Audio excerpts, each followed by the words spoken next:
What's poppin'? It's FreshDuzit, and you now jumping off the porch with me and Dirty Glove Bashers. Walk on this beat tough. Maybe wanna taste some buzz. My name hot as your wife wanna she ain't. All right, we got FreshDuzit off the porch with us today. Yes, sir. You already know what's going on, man. What's poppin', Wop? I'm feeling good, man. How you feeling today, bro? I'm doing good. Yeah. I'm feeling good, man. Yeah, you visiting us from Indianapolis. What are you working on here in Atlanta for this trip? Man, we going crazy. You know, I'm out here messing with my boys, DK Goo out 300 Reds. You feel me? I'm out here this trip, you know what I'm saying? So you feel me? We feeling like we about to go stupid. Straight up.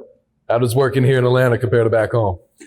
It's the work for real. Cause back home, you ain't got no music scene like that. You feel me? It's like you rapping, but it's like everybody who, it's like rapping in Indianapolis is literally like really being in the gym trying to make it to the NBA, you know what I'm saying? Everybody go to the studio, but it's like everybody go to the studio, they drop their music, but they don't go out of town and do everything like that. So then I'll be like, all right, I'll try to tell people in their ear, be like, hey man, we should probably go here. You should probably go there, do your, you feel me, try to get a name or anything like that. And then I just be at home, I'll be in the crib now, you feel me? I'll just be in the crib making everything until I'm out, until I screw it.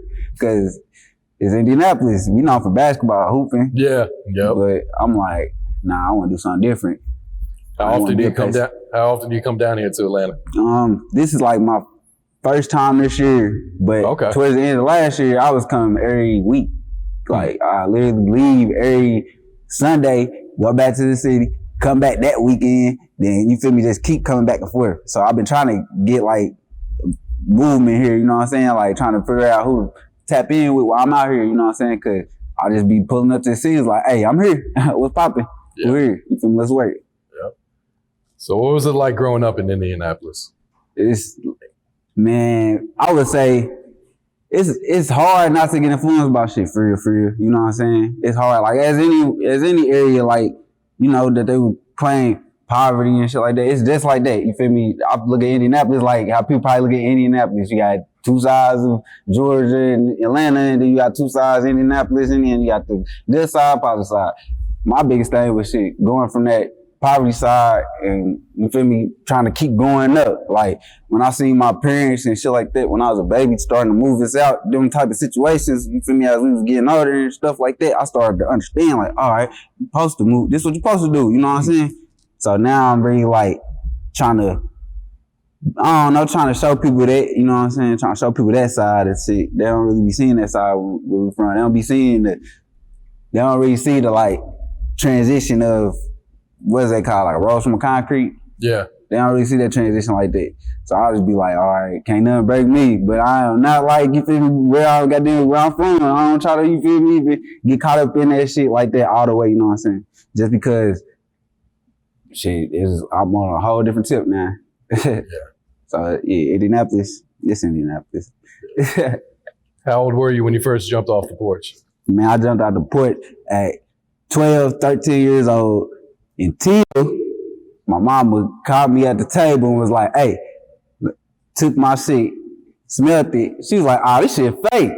And then goddamn threw it away, cussed me out. It was just telling me like, hey, if you want to do it right, don't be out here trying to finesse and shit like that. You feel me? Because that was the time when I was like transitioning to high school. You feel me? We in 8th grade. We sound like little Reggie Blunts and shit at school for the low. But we also got shit that we can substitute and still get some money, you know what I'm saying? So I was like, now I look at that shit like that shit was stupid as fuck. Anybody who try to do that shit now, I just got them gonna laugh at them, probably do the same shit. But yeah, we started getting real money after that though. So you was bagging up oregano and your mom caught you. Oregano. Got to take it to school. Then my mama stopped me in my tracks, came through that door, swung it open, boom. You feel me? She was really pissed that it was oregano. That's really why she was mad. If it was probably weed, she probably would have said nothing or probably would have said something, gave me that talk. But it was oregano, so she was like, hell no. He trying to finesse. I'm like, nah, no more. All right, so what was one of the biggest life lessons you learned while growing up in Indianapolis? One of my life lessons learned growing up, the one thing I heard from a kid to adult is always ain't a bad thing, but it's all, you know, you post a network and shit, but they just always told me stay to myself, kind of. Like, if I stay focused on my lane, like, you feel me, stay focused on my lane, like, my dad always told me that my whole life. But when I got in high school, you know, you trying to branch out, meet a couple people out of it. As soon as I started doing all that and started figuring out, like, oh, they really ain't thinking how I be thinking, or really ain't moving how I was raised like that or nothing like that, you start to notice. So then as I got older, it was like, all right, now I'm kind of keep myself exclusive, you know what I'm saying? Put the shield around, but I'm not like no mean ass nigga. I'm still humble, but I still keep it exclusive now type shit. Protect their energy, cause it's easy to get caught up in this bullshit for real. Oh yeah, absolutely. All right, so did you start off rapping or producing? What came first? I started out DJing because I like, you feel me? I like to mix them beats. So then I started rapping, and then I was just rapping over all like instrumentals and shit. Instrumentals I like as a kid, my first songs and shit. So then I just started making beats. When Nuck If You Buck came out, I downloaded FL. It was trying to make them little crunk beats. Gave up with that shit. Started rapping, mixtapes. And then I'm like, you know what? I'm tired of buying these beats from all these producers like that. And I'm like 17, 18. I'm like, damn, I'm trying to keep some money in my pocket so I can do something else. This, you feel me? I'm like, this is getting expensive. Paying 100 something beats, you feel me? And you not even hustling. So you really trying to stack your money from the little job you working. So it's like, so I started making beats because I rap. Or the story, I started rapping on my beats, you know what I'm saying? So I was like, this experiment, I'm like, all right, I'm really tired of SoundCloud, SoundClick, all that. I'm about to just crack open this FL Studio, download a couple sound packs, and make make something similar to what I just heard on the radio. Just made me start rapping, you know what I'm saying? Like something like the bass line or something like that. And then that's how I really got started with the beats, really. Were you self-taught then, or? Mm-hmm. My brother taught me the program as far as like how to place, like, this is a kick. You put it right here, it's gonna go like that. And then I just took it from there. So now I'm like, oh, yeah, this is sweet now. Okay. Yeah. Who were some of your musical influences? You know, I was growing up, it was like, I was fucking with Soulja Boy first because I was on MySpace and shit when I first started listening to music for real, like, you feel me, tapping in. So I was listening to Soulja Boy, but I was listening to Wayne when he was like, when I had like CDs, Eazy-E, Master P, stuff like that. So it'd be like all the Hot Boys 96 area in the like Midwest area where it was like Bone Thugs and all that. That's really like who my influences and stuff, Twister, shit like that. Okay. Mm-hmm. Okay. What about production wise? Who were some of your favorite producers? Zaytoven. That's like one of my favorite ones because it's like his sound. Back then, it was brand new. And he just pioneered this, you feel me? Like, he pioneered his own sound, like with Zaytoven's trap beats. So that's like what made me want to start making beats for real. Cause I'm like, damn, this shit slap. When I was hearing Gucci shit, when I started listening to Gucci and shit, like, I'm like, damn, these beats is slapping like a motherfucker. I need to start, you feel me, tap in with whoever this is. Oh, this is Zaytoven. And I just was stuck on like anything produced by Zaytoven. Since then, you know what I'm saying? And I would just listen to all like Young Ralph and Scooter and Future and Gucci, stuff like, you feel me, this Indiana that he was producing around that time. And I just, only because Zaytoven was really cranking that out and their formula was, you feel me, he making real trap beats for real trap niggas. So that's kind of why I listen to that shit, you know what I'm saying? Yeah. Why I like Zay shit, because it's real, kind of, you know. Yeah. So what's your creative process like now? Now, I might get on the ground for a couple minutes. Probably, you feel me, check DM, see if you feel me. Then I'm like, all right, I'm gonna roll up, get on this COD for like one game. Then I'm right in the booth. You feel me? Cause it's like, all right, I just need, now I got like, I be trying to find little stuff to rap about in my life, and then also find shit to keep my mind off certain shit so I don't even choose to rap about that shit. Cause you know what I'm saying? Like, some people really be doing that shit, like real life. People be rapping a lot, and then, I don't know, they be rapping too much, kind of, you know what I'm saying? Yeah. So is rapping your passion or is producing your passion? Playmaking, getting this bread, my passion. I'm trying to feel me, I can do both, and I can help the next person do both. So see, it's like, all right, let's go. Get this bread, my passion for it. How would you define your sound? I got a new genre. It's called WAP bass. You feel me? My WAP mean like hit or like it's a noun. It's a new noun. So like how I sit here and be like, I'll be probably talking to my manager, be like, hey Sam, pass me that WAP. Throw me the water bottle or something like that. You know what I'm saying? So I got that WAP bass. I don't really know how to describe besides that. What's your thoughts on producers using loops? Mixed feelings is fuck because one, that shit is easy as hell. You know what I feel me? It's like take the originality out of it sometimes. But if producers really throw them loops on there and really can switch it up, like chop that shit real nice and change the sound, you in the clear, you know what I'm saying? But if people just got them getting loops and throwing them on there and keeping it the same, then I really be like, bang my head like, why the fuck did they let this beat in the booth? You feel me? I like, you gotta keep that different shit in the music, you know what I'm saying? People be forgetting about that. The producers, when I be saying people, they be forgetting about that. Yeah. Do you prefer to cook up with the artist present? Yes. Because when I'm present, it's different versus me singing, because I usually do it. I make my shit as soon as we in there, I can make a hi-hat or make a simple ass beat. If a rapper come over the flow, I'm gonna force him. Go in the stew, rap on this bass line. Either I'm gonna build this motherfucker while you still rapping, or we gonna post-product while you out, and it's gonna be something totally different. And it's always a quick, easy process with me, because I like coming up with stuff in thin air type shit. Mm-hmm. Are you very hands-on when an artist is recording and you're in the studio, or do you kind of just let them do I'm in a booth. Like, it's vlogs I'm about to put out. I'll be in a booth. Like, I got a vlog with Toon, you feel me? That's my homie. YK Toon, you know what I'm saying? Okay, yeah. That's the homie. When he dropped that I Don't Play, you feel me? I got caught in the studio. I'm like, damn, this shit is crazy. You know what I'm saying? Like, this is hard. When we was working on shit, you know, he might get stuck a little bit, but I'm like, you know what? I'm looking at Fiend, be like, hey, Fiend, I'm about to go in the booth and help him. He be like, all right, go in there. While I in the booth, we in there cranking it out. You know what I'm saying? So I like rather do that better than just sending it, because I'm like, nah, we gotta get these hits, man. You gotta have that energy. We gotta match real quick.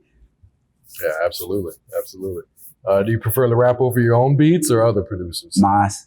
Because I really know how I want my bass to hit and how, you feel me, my kicks to go and shit like that. Some producers, they be acting like they scared of that shit, kind of. Like they scared to make that shit slap.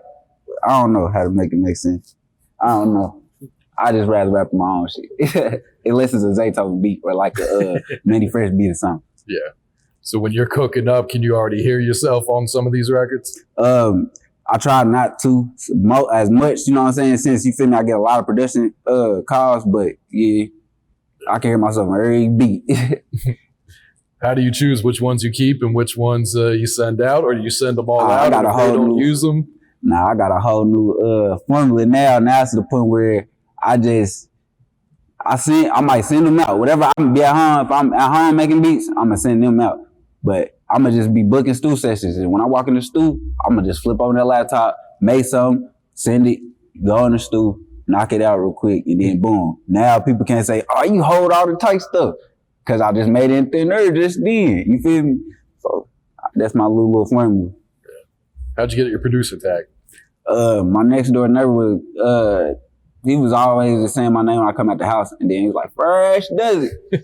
When I recorded him on like an iPhone 4, because I was like, man, I'm about to really try to make these beats, but I need a tag. You always say my name, so I might as well just record it, you feel me? And that's a little homie. He's tired of me now, you feel me? So, yeah, I'll be asking, do you remember saying it? He be like, I don't even sound like me. I'll be like, I know, because you grown that. What was the reaction when you first heard your tag on the radio? Man, that was crazy. When I heard my tag on the radio, I was like, I wouldn't say I felt like the shit or nothing, but I felt like the shit. I ain't gonna lie, because I was literally just sitting there mind my business, and then I was talking to somebody, and then next thing you know, you just heard FreshDuzit. I said, oh, fuck that. Turned the whole radio up. Fuck that combo. We on this shit now. You feel me? And it was that since that day. No cap. Like, ever since I said, fuck that combo, we only focus on this shit. That's when we turned that knob. We turned that knob up all the way that day. You feel me? I ain't even look back for real. Like, yeah. Do you remember what song that was? Camelot. Camelot. But we need, you feel me? We gonna get some more. We gonna keep drilling them. You know what I'm saying? So. Yeah, let's talk about Camelot, man. How did that song come about, you and Choppa? And that came about, man. My homie, he had hit me up. He was A&R for a label at the time, and you know they get a lot of artists that come in throughout the week or whatever, or he gotta go meet artists or whatever. But Choppa was one of them, and I'm already loading my buddy up with beats. You feel me? I'm loading him up. He was in the studio with Choppa. Was like, hey, basically like, here go, you feel me? Some FreshDuzit beats. Choppa hit me up right after that. It was like, bro, your beats is hard. You know what I'm saying? And I didn't even know Choppa or none of that shit. He barely had a lot of, you feel me, followers at this time.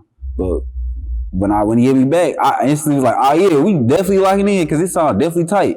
Type shit. Then he posted the snap with Birdman and tagged him when he was playing the beat. And I definitely was like, okay, this might do some shit. Cause I'm like, who the fuck and where the fuck did this shit come from overnight like this? You feel me? This is before it even dropped. So I was already like getting ready to be like, all right, we about to turn this shit up a couple notches for real. So you kind of sensed that it was going to be a pretty big song, huh? Yeah, I kind of sensed it. I just didn't know who would get on there. Yeah. And then we got in LA and Block was like, I'll show you some.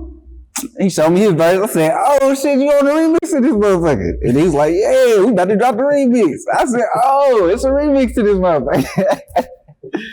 Yeah, the original ended up peaking at 37 on the Billboard Top 100. Yeah. What was your reaction watching that song climb up there? Man, come on, y'all. Get us number one. Get us number one. Y'all better get this shit to number one. Get this shit to number one. That was the whole reaction. Like, I was just on all my people.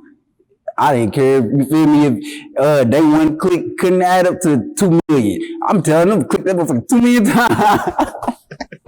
Cause we didn't get number one. So that's when they're gonna respect us for real. They respect it, you feel me, the more they see you climbing. But when you get that number one spot, that's when they respect it. So I just like, all right, I'm ready to get, I mean, I ain't looking for validation and shit like that, but I'm just ready to showcase this shit to the world, you know what I'm saying? So the world gonna see this shit. And I'm just trying to make them love it, shit. That's your first platinum song, right? Mm-hmm. That's the big, man. So I appreciate that. That's big. Yeah, we about to have a couple more. I'm about to try a couple more. Yeah. Add a couple more to that real quick. And you were also featured on Billboard's Top 10 Producers list. Yeah, and that was like random as fuck too. You feel me? Like all this shit be random. I really be chilling at the crib, be like, what the hell? I'm on is that my name? Oh, Sam just tagged me. I missed it.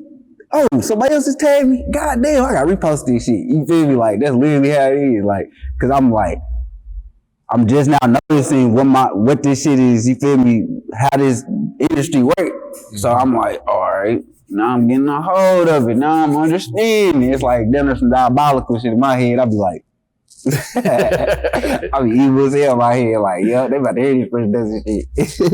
Yeah, how motivating is it when you see the rewards that you get for your hard work like that? Man, it's super motivating because I remember when nobody was fucking with me. Mm-hmm. So now that I can get awarded for shit that I ain't think nobody was fucking with me at a point in time for is, you feel me, is amazing. Cause I never did no talent show or nothing like that to really be like a competition or anything. So that plaque, when that shit popped up, it was like, boom, this nigga's got an award. You feel me? That's how everybody's looking at it. Like the city put me in the newspaper, all that shit. Like FreshDuzit mainstream, all that shit. And I'm just like, mainstream? Looking around and shit like, I hope y'all put me in the newspaper talking like that. Y'all better be, goddamn move me out this motherfucker. ASAP. Like, so I was like, all right, now it's time to adjust type shit. You feel me? Like, it's time to adjust. They looking at it like that. All right, now it's time to put them big boy pants on and goddamn put that cape on and be like, all right, Indianapolis, it's time type shit. You feel me? I'm here. We time to save the day in this motherfucker. Yeah. Let's take it back a little bit because when you first started producing, you were working with a lot of Detroit artists, right? Mm-hmm. How'd you link up with them? Man, I was listening to Doughboy's Cash Out because somebody told me that my beats, when I first started like playing around with them, sound like them. And it was like fast, you feel me? And I'm like, I like this fast shit. Then I was listening to Doughboys and just got hip on everybody else. But everybody else was like younger. So I'm tapping in, finding the grams and was like, hey man, your shit hard. Like not even on like just watching they shit, check it out. I'm really like trying to find, you feel me, the rappers I'm listening to, cause I'm like, oh, y'all need them rapping on all these beats and the shit they rapping about, you feel me? I feel it on my shit, you know what I'm saying? So I'm like, I already know that, you feel me? That's supposed to lock in like that. Yeah. And when I would drop with the Detroit artists when I first started, all that shit would go up. So I'm like, oh yeah, you feel me? We going crazy with this shit. And then, you feel me? I got love for Detroit for real. Yeah. Talk to us about your relationship with Young Scoop Guala. Yeah, that's my best friend. That's my dog, you feel me? So he had passed away, and that shit clicked in my head like, nigga, what you gonna do? You feel me? Cause it's like, either you can fall off due to this shit, you can use this shit to motivate you, you can get on some bullshit, you feel me? Throw your whole career away, anything like that. But what you gonna do? And that just keep playing in my head, like, you feel me? I just remember Guala, he would say that, like, when we was younger, with certain shit, like, even when we was growing up, about being a man, anything like that, like, what you gonna do? All right, like, even right now, when I walk in here, what you gonna do? You either gonna barbecue me or do? I'm about to go in here, I'm gonna do it right, I'm gonna represent it right. So, yeah, he just, you feel me? I just keep, you feel me? Long little Guala, long little Pooh, you feel me? I keep Guala on my mind, you feel me? You feel me right now? I fuck with Dirty Gloves, so you feel me? When I first started coming around, he was with me, so I had met Pooh and Zip. You feel me? Me and Guala first started, and then it was like, all right, yeah, we about to start coming out here more. You feel me? Yeah, that's my dog. Yeah. All right, you also produce Quando Rondo. Yeah, yep. On Where I'm From, his song Where I'm From with Blocboy and Polo G. Yeah, that shit going. It's a big song, man. Yeah. That song can go super too. I just feel like we need to put more promo in it. We put more promo or a video or something behind it. Yeah, they didn't shoot a video for that one, did they? Not yet. Yeah. But if we do, it's gonna go up for real. How'd you link up with Quando? I linked up with Block first. And then Block was dropping beats off when he went to the studio with Quando. Quando manager hit me and link, you feel me, made that link, and then we win-win right there. Boom. She was like, oh yeah, we need you. And I was like, all right, we can work for sure. You feel me? Yeah, we went from there. That's big, a Block. Mm-hmm. That's real, my homie. You feel me? That's not your beats, you know what I'm saying? Real shit, yeah. This Block. Block be going crazy, I ain't gonna lie. Block be going crazy with just, he be surprising me like a motherfucker. I'll be like, you stay with the surprise. How'd you first link up with him? Man, we linked up, like, I had seen a couple little viral videos like before the shoot era came out. This like no chorus. You feel he was dropping them, and then he had did his first day out. He got out of jail. I tapped in with him. Boom, like, hey, like you hard. You know what I'm saying? Sarah. And then just kept, you feel me? I would hit him up in the email, like beats or features, anything like that. Just kept that with him and Tay Keith. And then as he was getting like, you know, starting to drop another album, his team just got at me and was like, hey, let's work. And then we locked in, but it was already, I already seen it happening. I mean, coming type shit. I was already ready. I'm like, okay, bet, come on. Well, this shit supposed to be happening. Come on. All right, talk to us about your new project, Off the WAP. Yeah, Off the WAP, you know what I'm saying? So me being from Indianapolis, Indiana, you know what I'm saying? We got a major musician, that's Michael Jackson, you know what I'm saying? So it's like his first album was Off the Wall. Yeah. And then that was like his statement type shit when he came out. And then he started dropping like projects like, I think like Bad and Thriller and all that. Mm-hmm. So then like Off the WAP is my Off the Wall, you know what I'm saying? Like when people hear me and Duke do songs on there, I want them to listen to that just as much as they listen to Don't Stop Till You Get Enough. You feel me? Like literally, like I gotta go crazy shit. Like this Indiana shit better be for real. I just keep trying to tell them until it's time to show them, you know what I'm saying? Did you produce all the songs on there? Every song. Every beat. That's big right there. Yeah, that's why like now I'm seeing how much the production do for me. So I'm like, all right, I'm gonna just keep kicking the knots. Either I'm gonna build producers or I'm gonna drop all my sound first and then start, you know, trying to differentiate like that with different producers. When we talked to Sonny Digital, he talked about the difficulties of being a producer and when you rap, like getting people to listen to your music compared to, say, if a rapper like J. Cole starts producing, people are like, oh shit, he produces too. Mm-hmm. What's your thoughts on that? Man, shit, I don't know. I started out rapping first before I was making beats, so the only people was hearing my shit, my beats, because I rapped on them. And then the songs I was doing, so it made them want to be like, I need your beats. So I'm just like, shit, if I keep throwing my beats to the right people and then also dropping fire at the same time, then I'm not even gonna notice, you feel me? Like, I'm not even gonna notice what they fucking with more, you know what I'm saying? Like, right now, for example, like, yeah, the beats is going up, but I'm always, like, every time I'm on the gram, I see a new person or a new group of people every day posting stuff to my music. So I'll be like, all right, we about to come a little bit slower than most, but we about to goddamn come strong as hell, you know what I'm saying? Yeah. All right, let's talk about the Indianapolis music scene. Mm-hmm. You know, it's finally starting to go up. Mm-hmm. Why do you think people overlook the talent out there for so long? Because we just not known for music. We ain't got no music background like that, you know what I'm saying? Indianapolis is known for basketball. We got Big Fox, Mike Epps. They are from out east, all that, you know. So we got them, but we do not have a voice yet. You feel me? Like, we ain't had the voice yet. That's what the newspaper was telling me about. That newspaper was telling people when they was talking about me. They was saying, like, we ain't had a producer, rapper, none of that make the Billboard in this amount of years type shit until this, you feel me, until this. So then I'm like, all right, let me, you feel me, like, all right, what we gonna do? I'm gonna just call up the troops. Everybody I know in the city that, you feel me, being consistent, dropping that fire, we about to get the fuck about this bitch real quick.